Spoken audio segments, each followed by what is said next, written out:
Hello students, welcome to Geographica. I am Amrito Bishwas. Today we are going to learn natural resource water.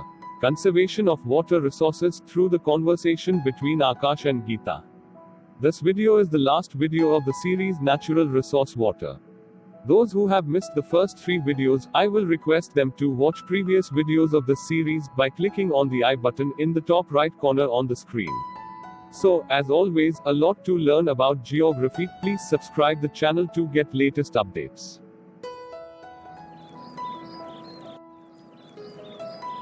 Hi Akash. Hi Geeta. What are you doing there along the river? I am thinking that no water, no life. Indeed, water is truly a life nectar. You are right.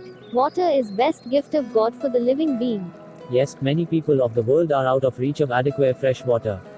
On the 28th of July 2010, through Resolution 6429 seconds, the United Nations General Assembly explicitly recognized the human right to water and sanitation and acknowledged that clean drinking water and sanitation are essential to the realization of all human rights.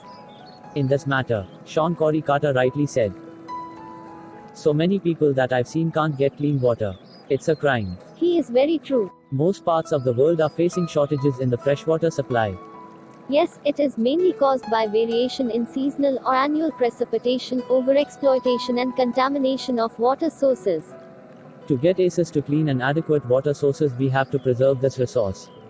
We should stop felling of trees and restore greeneries through a forestation program. Why do you think forests are important? Forest and vegetation slow the surface runoff and replenish underground water. Okay, I got it. Forest intervenes to the surface runoff and helps to infiltration of rainwater into the rocks layer, right? You are absolutely right. Water harvesting is another method to save the surface runoff. Absolutely, water harvesting can solve problem of water shortages a greater extent. And I think the canals used for irrigating fields should be properly lined to minimize losses by water seepage.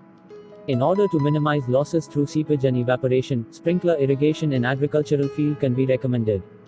Sprinkler irrigation. What is sprinkler irrigation? And how it works? Sprinkler irrigation is a method of applying irrigation water which is similar to natural rainfall. Water is distributed through a system of pipes, usually by pumping. It is then sprayed into the air through sprinklers, so that it breaks up into small water drops which fall to the ground, right? Absolutely. But in dry region, drip irrigation or trickle irrigation is very useful. I know the cause. In dry region, rates of evaporation is very high. That's why through drip irrigation we can effectively irrigate the crop and check the losses of water through evaporation. You are very true. Oh my god, it is too late. I have to leave now. Bye Akash.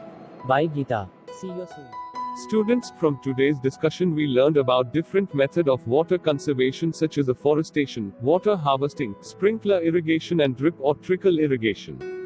Therefore, the valuable water resource can be conserved by adopting these means of irrigation. Now, as a homework, I will suggest you to revise the topic water resource at least once. Lastly, I would like to remind you, please watch all the 4 videos of this series to complete the topic water resource. So, this is the end of the series. Very soon, I will bring another interesting animation video series for you. Thank you and God bless you.